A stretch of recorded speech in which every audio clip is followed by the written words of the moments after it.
Assalamualaikum warahmatullahi wabarakatuh. Selamat malam. Perkenalkan, nama saya Mariati. Saya mahasiswa dari Universitas Borneo Tarakan, Fakultas Perikanan dan Ilmu Kelautan. Di sini saya akan menjelaskan materi tentang fisika yang berjudul mekanisme fluida statis, suhu, kalor, pemuaian, cahaya dan optik. Yang pertama, di sini saya akan menjelaskan tentang mekanisme fluida statis, tekanan hidrostatis, di mana fluida statis adalah zat yang dapat mengalir dan memberikan sedikit hambatan terhadap perubahan bentuk ketika ditekan. Fluida terbagi menjadi dua, yaitu fluida statis, diam atau tidak mengalir, dan fluida dinamis. Dan selanjutnya ada tekanan hidrostatis, di mana tekanan hidrostatis ini tekanan pada zat cair yang disebabkan oleh fluida tak bergerak yang dialami oleh suatu benda. Titik di dalam fluida diakibatkan oleh gaya berat fluida yang berada di atas titik tersebut. Beberapa sifat penting dan besar-besaran terlihat dalam pembahasan fluida berikut. Yang pertama itu kompresibel dan tak kompresibel. Massa jenis adalah ukuran kerapatan suatu benda. Massa jenis atau benda dapat didefinisikan sebagai massa persatuan volume. Benda dapat dirumuskan sebagai berikut. P sama dengan M dibagi F. P di mana massa jenis benda, F sama dengan volume benda, dan M sama dengan massa benda. Di bawah ini kita bisa lihat contohnya, yaitu sebuah titik dalam zat cair yang terletak pada kedalaman H dari permukaan zat cair mengalami gaya berat zat cair di atasnya. Gaya berat tersebut terbagi secara merata pada luas penampung A sehingga menghasilkan tekanan hidrostatis, yaitu P sama dengan F dibagi A, di mana F itu adalah berat fluida, A-nya adalah luas penampung, sama dengan P kali H kali G dibagi A.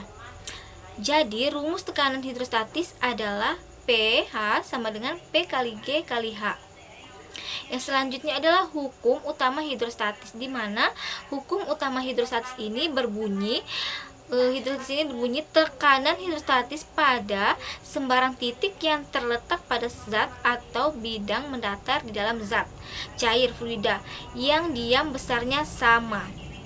Di sini adalah rumus dari hukum utama hidrostatis dapat dilihat berdasarkan hukum pokok hidrostatika, maka tekanan di titik A, B, dan C besarnya sama.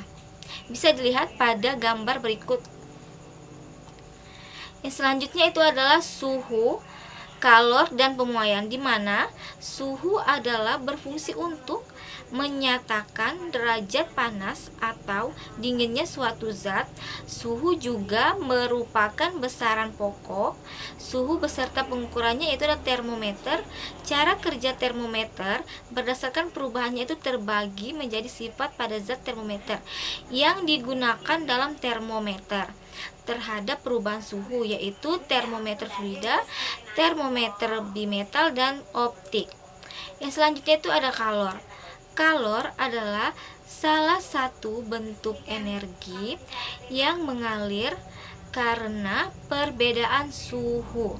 Kalor memiliki dimensi sama dengan dimensi energi secara umum, yaitu M, L, dan T, dengan satuan SI yang disebut joule.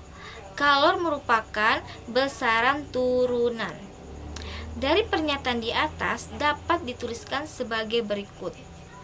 Dalam bentuk persamaan pernyataan dapat dituliskan T sama dengan Q dibagi M dikali C, atau Q sama dengan M kali C dibagi T, di mana T adalah itu perubahan suhu benda, Q adalah kalor atau joule, M adalah massa atau kilogram, C adalah kalor jenis, J dibagi kilo, C atau joule per kilo kalor. Selanjutnya itu adalah pemuaian zat. Pemuaian zat padat terjadi karena benda padat tersebut mengalami perubahan suhu dari suhu rendah ke suhu tinggi.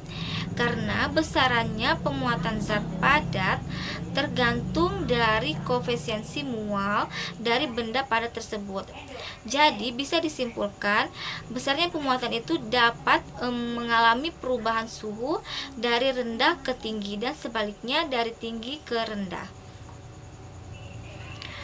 Dan selanjutnya adalah cahaya dan optik, di mana cahaya merupakan suatu bentuk energi yang sangat penting yang dibutuhkan oleh seluruh makhluk hidup yang ada di muka bumi. Nah, di sini ada contoh dari cahaya.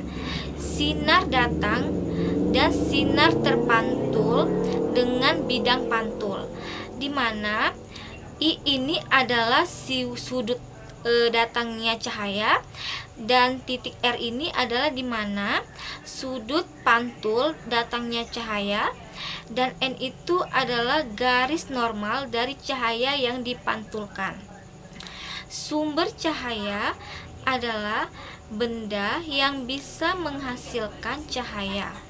Sumber cahaya dibedakan menjadi dua, yakni sumber cahaya alami adalah benda yang dapat memancarkan cahayanya sendiri, seperti matahari, api, dan bioluminescence.